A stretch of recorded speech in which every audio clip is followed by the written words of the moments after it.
आदरणीय सुखविंदर सिंह सुक्खू जी के नेतृत्व में कांग्रेस पार्टी की सरकार हिमाचल प्रदेश के अंदर मजबूत कार्य कर रही है। हर इलाके का संतुलित विकास करवाने का पूरा प्रयास कर रही है और सभी मंत्री अपने अपने विभाग के विकास कार्यों को गति देने का पूरा प्रयास मुख्यमंत्री जी की अध्यक्षता में कर रहे हैं। इसी संदर्भ में हमारा 3 दिवसीय चंबा जिला का दौरा था और यहाँ के विकास को गति देने के लिए हमारे विभाग द्वारा जो विकास के कार्य पीडब्ल्यूडी द्वारा चल रहे हैं, यूथ सर्विसेज के कार्य चल रहे हैं, उनको गति देने के लिए आज मैं यहाँ पे उपस्थित हुआ।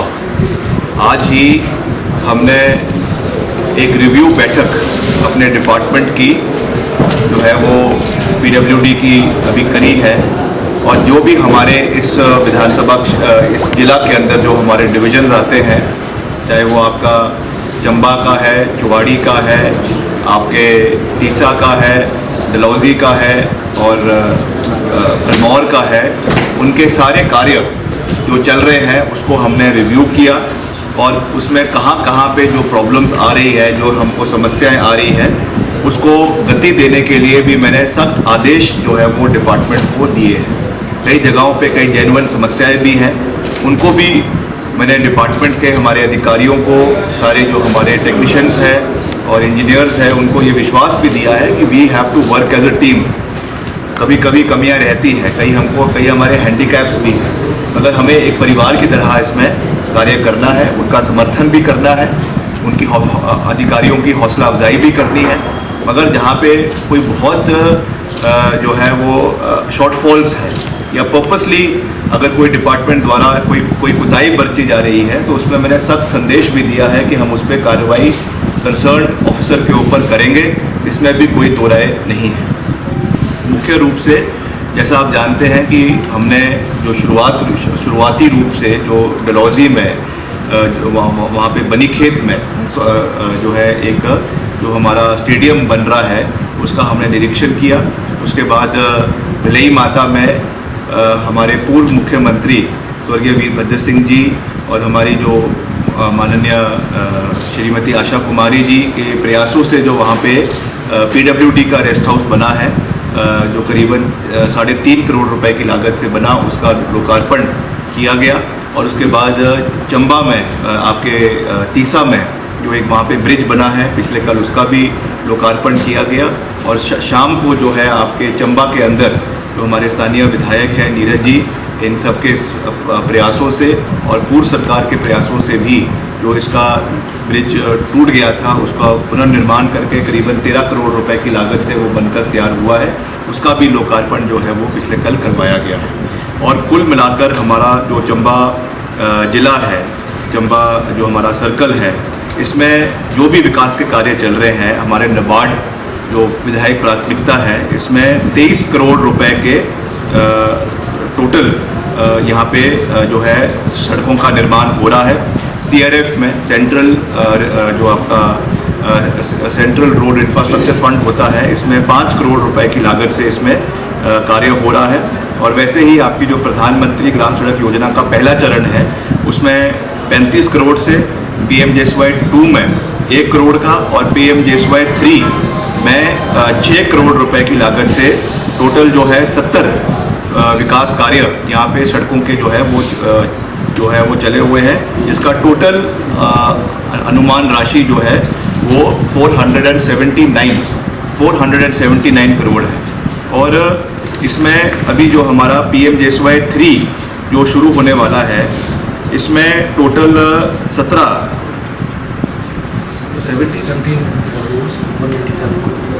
17 सड़कें हमारे प्रधानमंत्री ग्राम सड़क योजना का जो तीसरा चरण का बैच 2 है, उसमें हिमाचल जो है चंबा सर्कल में इसका कार्य शुरू होने वाला है, जिसमें अपग्रेडेशन का कार्य होगा। और ये टोटल 197 करोड़ की है और टोटल 17 सड़कें हैं जो इसके अंतर्गत बनाई जाएगी। इसमें आपको जानकर खुशी भी होगी कि अभी हमको बहुत जल्दी अगले 1 हफ्ते के अंदर हिमाचल प्रदेश को अभी इसकी बैठक जो है वो दिल्ली के अंदर रखी गई है, आपकी ईसी की बैठक ग्रामीण विकास मंत्रालय में, और हिमाचल प्रदेश को करीबन 2800 करोड़ जो है वो 2400 किलोमीटर सड़कों के लिए कुछ ही दिन के अंदर प्रधानमंत्री ग्राम सड़क योजना के तीसरे चरण के बैच 2 में मिलने वाले हैं, जिससे बहुत सी सड़कों का रखरखाव प्रदेश के अंदर जो है वो मजबूत किया जाएगा। कुछ जगहों पे जो रिव्यू मीटिंग में निकल कर आया, और मैं बात साफ करने में विश्वास रखता हूँ कि कुछ जगहों का, कुछ इलाकों का काम मुझे अभी सेटिस्फैक्ट्री अपने डिपार्टमेंट का नहीं लगा है। कुछ ऐसे डिविजन्स हैं जहाँ पर काम जिस गति के साथ होना चाहिए भरमौर डिवीज़न में, उसमें मुझे अनियमितताएं देखने को मिली है। और मैंने डिपार्टमेंट को बिल्कुल स्पष्ट शब्दों में कहा है कि जो वहाँ पे सड़कें चल रही है, 1 महीने का मैंने उनको समय दिया है, और 1-1.5 महीने के बाद मैं खुद भरमौर डिवीज़न का दौरा करूँगा, भरमौर का दौरा करूँगा, और वहाँ पे जितनी भी सड़कें जहाँ पे कार्य जो मेरी सेटिस्फैक्शन के अनुरूप जो मुझे आज दिखा नहीं है, वहाँ का एक सड़क का मैं खुद जाकर वहाँ पे निरीक्षण जो है एज PWD मिनिस्टर करूँगा। और अगर मुझे उस पर काम जो सेटिस्फैक्ट्री नहीं मिला तो मैं डिपार्टमेंट के खिलाफ और जो कंसर्न उसको जो ठेकेदार है उनके खिलाफ वहाँ मौके से ही एक्शन लूँगा। इसका मैं आपके माध्यम से भरमौर क्षेत्र के लोगों को, चंबा के लोगों को ये विश्वास दिलाना चाहता हूँ कि वी मीन बिजनेस। हम पूरी मजबूती के साथ कार्य करेंगे।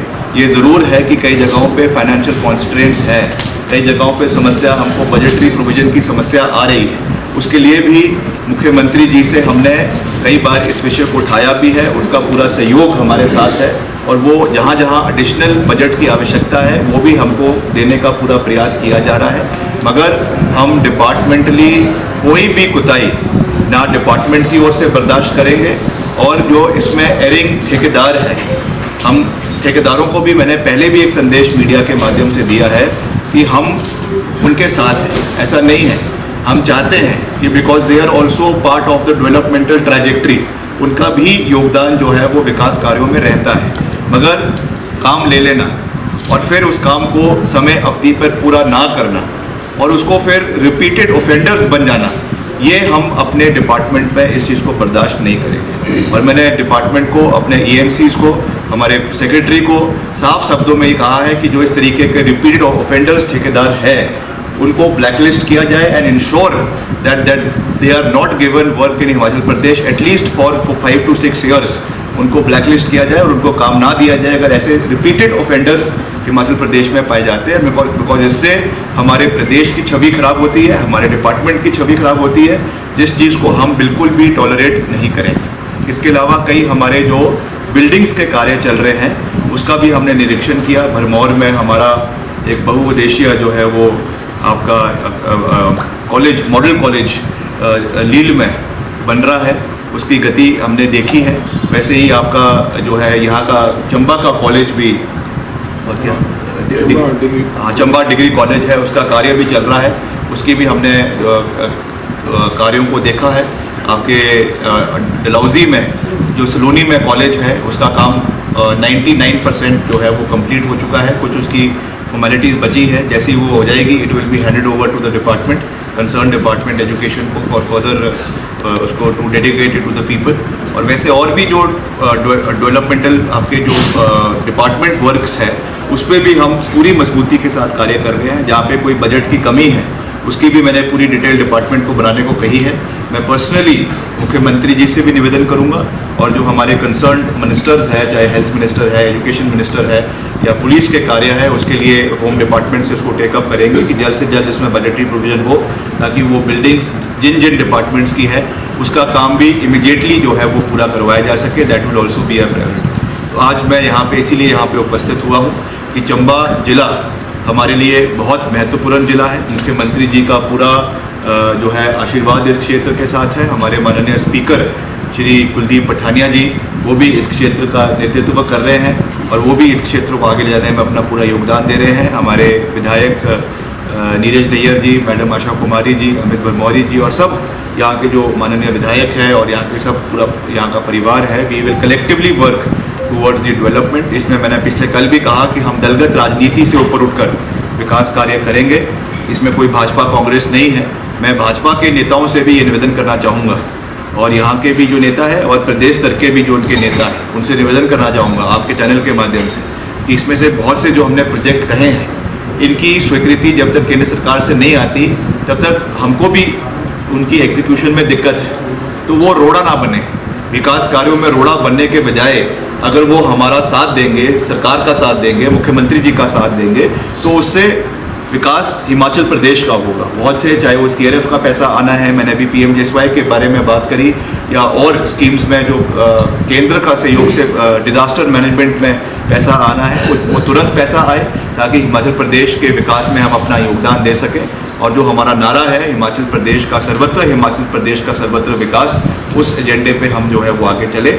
आज हम एक जो यहाँ पे इंडोर स्टेडियम हमारे डिपार्टमेंट द्वारा, यूथ सर्विसेज द्वारा बनाया जा रहा है, तो जाते वक्त वापस जो है कांगड़ा शिमला जाते वक्त हम उसका भी निरीक्षण करेंगे और उसको जो है वेबकॉस जो है उसके माध्यम से बनाया जा रहा है और वो अच्छा स्टेडियम यहाँ पे बने, बहुत जल्द बने और उसमें सारी फैसिलिटीज़ यहाँ पे उपलब्ध हो, वो भी हमारा पूरा प्रयास है।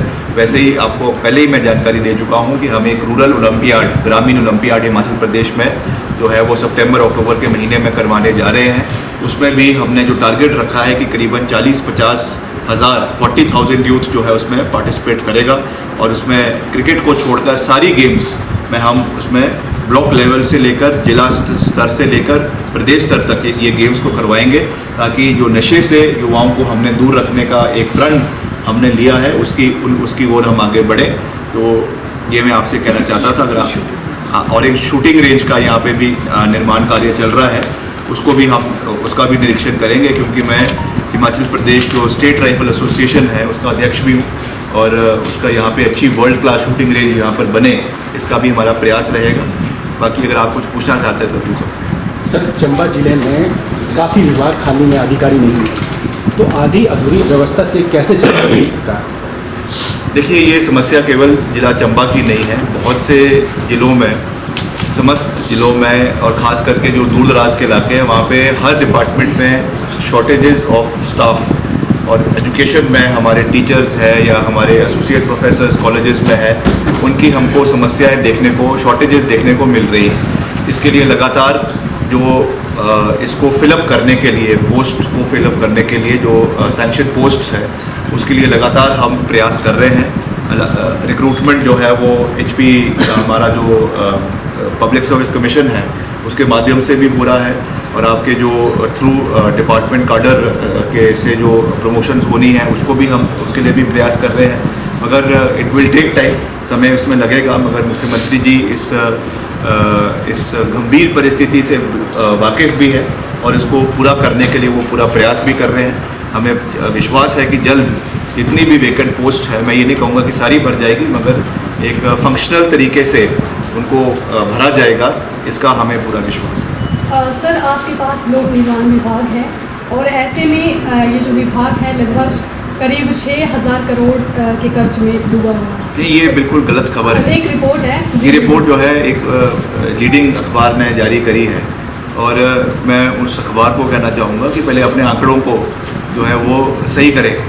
इस तरीके की सनसनी बनाने के लिए इस तरीके की खबरें जो है देना वो सही नहीं है। मैं मानता हूँ लाइबिलिटीज़ है, मगर 6,000 करोड़ का फिगर ये केवल एक इमेजिनरी फिगर है जिसका कोई सिर पैर नहीं है। हो सकता है कोई 200-300 400-500 करोड़ हो, ये इसमें कोई वो नहीं है, चलता है। इतना काम जब हो रहा है तो इतनी लाइबिलिटीज़ हो जाती है जिसको हम आस्ते आस्ते मीटअप कर रहे हैं। हाँ जी, रनिंग कॉस्ट है, मगर जो ये 6,000 करोड़ का फिगर है ये बिल्कुल ही जो फैक्ट्स एंड फिगर्स है उससे बहुत दूर है।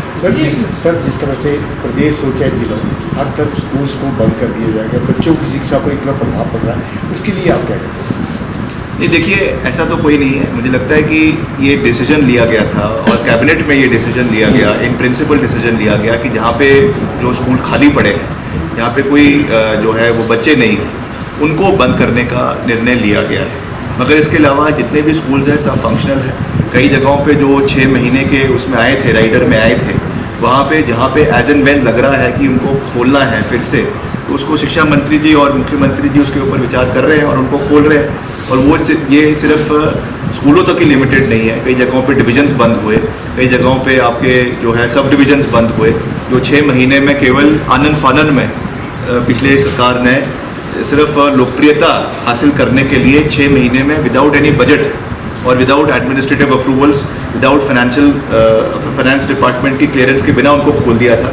उनको बंद किया गया सरकार ने, मगर जहाँ जहाँ अभी लग रहा है कि उसकी आवश्यकता है उसको रिव्यू किया जा रहा है और उनको फिर से जगह जगह पे जहाँ पे एज एंड व्हेन रिक्वायर्ड है उसको खोलने का भी सरकार और कैबिनेट जो है वो निर्णय ले रही है। सर एक चीज़ और, आप युवा और खेल मंत्री भी हैं, जबकि यहाँ पे ना जी मैक्सिमम कोचिज़ की जो पोस्टों खाली पड़ी हुई है, तो कैसे उभार कैसे होगा सर, मतलब युवा कैसे आगे? देखिए मैं कहना चाहता हूँ कि अभी हमने जो है फर्स्ट क्वार्टर में 486 करोड़ की हमने LOC जो है वो जारी हो चुकी है डिपार्टमेंट, और जो हमारी अभी लाइबिलिटी है वो करीबन जो है वो 305 करोड़ रुपए की है। तो ऐसा नहीं है कि बहुत लाइबिलिटीज़ हैं, हम उसको मीट करने की कोशिश कर रहे हैं, मगर ये ज़रूर है कि काम जितना ज़्यादा हुआ है, फंड्स की कमी ज़रूर है, पर उसको over the period of time वो भी जो है वो मीट हो जाएगी। सर अभी मेरी क्वेश्चन का क्या आप तो युवा खेल मंत्री भी हैं जी,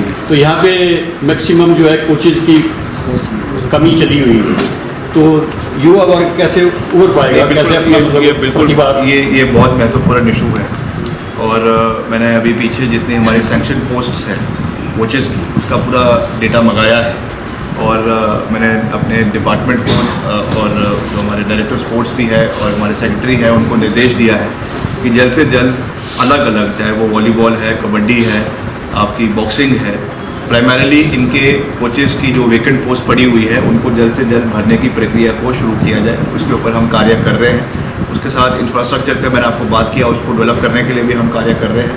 अभी शॉर्टेज है, ये मैं स्वीकार कर रहा हूँ, मगर इसको हम आने वाले समय में पूरी तरीके से भरने का प्रयास करेंगे। सर अभी आपने स्टेडियम्स की बात करी, तो अक्सर देखा गया कि स्कूलों में ओलंपिक्स खेल को ज़्यादा तवज्जो दी जाती है स्कूलों में, लेकिन सर आपको नहीं लगता कि क्रिकेट स्टेडियम को ज़्यादा मतलब महत्व देना चाहिए या नहीं? क्योंकि ये तो वही बात हो गई ना कि स्कूलों में हम कहते हैं कि लिखाई की बनावट को कहते हैं कि इसको ठीक करो और बाद में पूरा काम जो वो लैपटॉप पे करना है, ये तो वही वाली बात हो गई। नहीं, ऐसा नहीं है, दोनों गेम्स की अपनी जो है वो इम्पोर्टेंस है। क्रिकेट भी है, अगर क्रिकेट ऑलरेडी एक वेल इस्टेब्लिश्ड गेम है हिमाचल में, तो जो दूसरी ओलंपिक गेम आजकल युवाओं में सर क्रेज इतना बढ़ गया कि खेतों में भी आजकल स्टेडियम बनाने पड़े क्रिकेट। नहीं, क्रिकेट तो है ही है, मगर क्रिकेट के साथ हमको ऑल गेम्स को भी डेवलप करना है। कबड्डी भी है और वॉलीबॉल है, आपका बास्केटबॉल है। तो फिर स्कूलों में क्यों नहीं सर ये खेल है? नहीं, खेल होते हैं, स्कूलों में भी होते हैं। अब स्कूलों का अपना करिकुलम है, उनका अपना स्पोर्टिंग एक्टिविटीज़ है, मगर मैं जो अपने डिपार्टमेंट की बात कर सकता हूँ तो उसमें हम इसको डेवलप करने का प्रयास कर रहे हैं। सर गरीब स्तर के खिलाड़ियों को उभारने के लिए क्या प्रयास किए जा रहे हैं? चंबा का एक लड़का है, शूटिंग राइफल शूटिंग में राष्ट्रीय स्तर पे पहुंच गया, योहान मिर्जा, तो मुझे उसको अर्थ की तंगी है, उसके लिए क्या मदद हो सकती है सरकार में? देखिए, इसमें अभी तक ऐसी कोई क्लियर पॉलिसी नहीं है कि हम इंडिविजुअल गेम्स में खिलाड़ियों को कैसे मदद करें। इसके लिए हमारा डिपार्टमेंट भी फाइनेंशियली इतना स्ट्रॉन्ग नहीं है कि हम सब खिलाड़ियों को मदद करें। हम चाहते हैं, उसके लिए अभी हम एक कॉर्पस बनाने का प्रयास कर रहे हैं, जिसमें हमने उसका नाम दिया है स्पोर्ट्स मिनिस्टर्स रिलीफ फंड, जो पर्टिकुलरली गेम्स में, जो इंडिविजुअल गेम्स में देश को रिप्रेजेंट कर रहे हैं, उनको हम उसमें मदद करने के लिए उसमें फंडिंग का इंतज़ाम करने का प्रयास कर रहे हैं। इसमें कई CSR एक्टिविटीज़ से भी और जगहों से भी इसमें हम फंड लेने का प्रयास करेंगे। मगर जिस स्पोर्ट्स पर्सन की आप बात कर रहे हैं, मुझे कल मिला था और मैंने उनको पूरा आश्वासन दिया है कि हम उनकी पूरी मदद जो है वो 50 मीटर इसमें आपके .22 में वो कम्पीट करते हैं, तो हम उसकी पूरी मदद करेंगे। मगर ऐसे और भी बहुत खिलाड़ी हैं, कई है आपके पर्वतरोही है, वो भी है, माउंटेनियर्स है। अभी आपने पीछे देखा कि हमारे 2 माउंटेनियर्स ने माउंट अन्नपूर्णा, जो माउंट एवरेस्ट के बाद दूसरा पहाड़ी है, उसको स्केल किया। एक लड़की है बलजीत कौर और एक आपके नेगी है वहाँ किन्नौर से। तो उन दोनों को हमने जितनी मदद हो सकी थी की, मगर जितना वो चाहते हैं, जितना उनका खर्चा है, उतना हमको करना डिपार्टमेंट से थोड़ा सा मुश्किल हो जाता है। मगर फिर भी हम प्रयास कर रहे हैं, जैसा मैंने कहा कि एक कॉर्पस बनाया जाए, उसमें हम मदद लेंगे ताकि आने वाले समय में हम अपने खिलाड़ियों को पूरी तरीके से मदद जो है वो कर सकें। ये सर काफ़ी कठिन भौगोलिक परिस्थितियाँ हैं हिमाचल की, चंबा भी, और यहाँ अक्सर दुर्घटनाएँ होती रहती हैं। तो क्या ऐसी व्यवस्था की जा रही है सड़कों के निर्माण में, ताकि देखिए, हम अभी ब्लैक स्पॉट्स पे भी चर्चा हुई और उसके लिए हमने जो है इसमें जो पैसा आता है स्टेट डिजास्टर रिलीफ फंड से, उसके लिए हमने लिखा भी है। मैंने डिप्टी कमिश्नर से भी मैं इसमें बात करूंगा, वहाँ से भी पैसा आए, इसके लिए हम प्रयास करेंगे ताकि ज़्यादा से ज़्यादा जो आपके क्रैश बैरियर्स हैं वो लगाए जा सके। जहाँ पे ब्लैक स्पॉट्स के लिए एक्सपेंशन करनी है वो भी की जा सके। मगर कई जगह पे मैं एक अपील भी करना चाहूँगा। पिछले कल जब हम चुरा से आ रहे थे तो कई जगह पे जो क्रैश बैरियर लगे हुए थे, कई मिसक्रिएंट लोगों ने लगे हुए क्रैश बैरियर को जो है वो उखाड़ के उनको बेचना शुरू कर दिया है। अब ये कहाँ की बात है? बड़ी मुश्किल से तो डिपार्टमेंट जो है पैसे का इंतज़ाम कर कर हम जो है वो क्रैश बैरियर्स लगा रहे हैं, या कई जगहों पे शीशे लगाए, आपके वो मिरर्स लगाए जाते हैं और उनको फिर रात को लोग उखाड़ दे, उसको बेचना शुरू कर दे या कबाड़ में बेच दे। ये भी सही बात नहीं। इसलिए मेरा आपके चैनल के माध्यम से भी निवेदन रहेगा कि इस तरीके की हरकतें इलाके के अंदर ना हो। इसका लोगों को भी रिस्पॉन्सिबिलिटी लेने की आवश्यकता है। ये सारा पैसा जनता का है, उसका जो है सदुपयोग हो, दुरुपयोग ना हो, इस चीज़ को हमें भी इंश्योर करने की आवश्यकता है। सारी रिस्पॉन्सिबिलिटी गवर्नमेंट की नहीं होती है, सिटीजन्स की भी रिस्पॉन्सिबिलिटी है, जिसके लिए ये कार्य किया जा रहा है। अगर वही ऐसा काम करना शुरू कर देंगे तो फिर हम आगे, देश आगे कैसे बढ़ेगा? सर 2024 के चुनाव हो रहे हैं। सर एक लास्ट 2024 के लोकसभा के चुनाव होने जा रहे हैं। इसमें अगर प्रतिभा जी चुनाव लड़ती हैं तो आप कितना आश्वस्त हैं कि आप जीतेंगे? क्योंकि अगर भाजपा की देखी जाए तो भाजपा का ये मानना है हम विपरीत परिस्थिति में जीते। जब जयराम जी वहाँ के मुख्यमंत्री थे, प्रदेश के मुख्यमंत्री थे, मंडी जिला से का नेतृत्व कर रहे थे, उस समय हम कांग्रेस पार्टी वहाँ से जीती।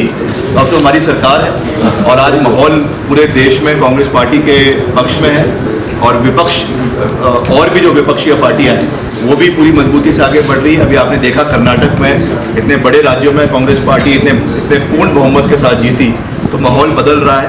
और हिमाचल में भी हम चारों लोकसभा सीटें हमारे मुख्यमंत्री जी की अध्यक्षता में, हमारी पार्टी प्रदेश अध्यक्षा की अध्यक्षता में चारों सीटें हम जीतेंगे। इसके लिए हम पूरे तरीके से आश्वस्त हैं।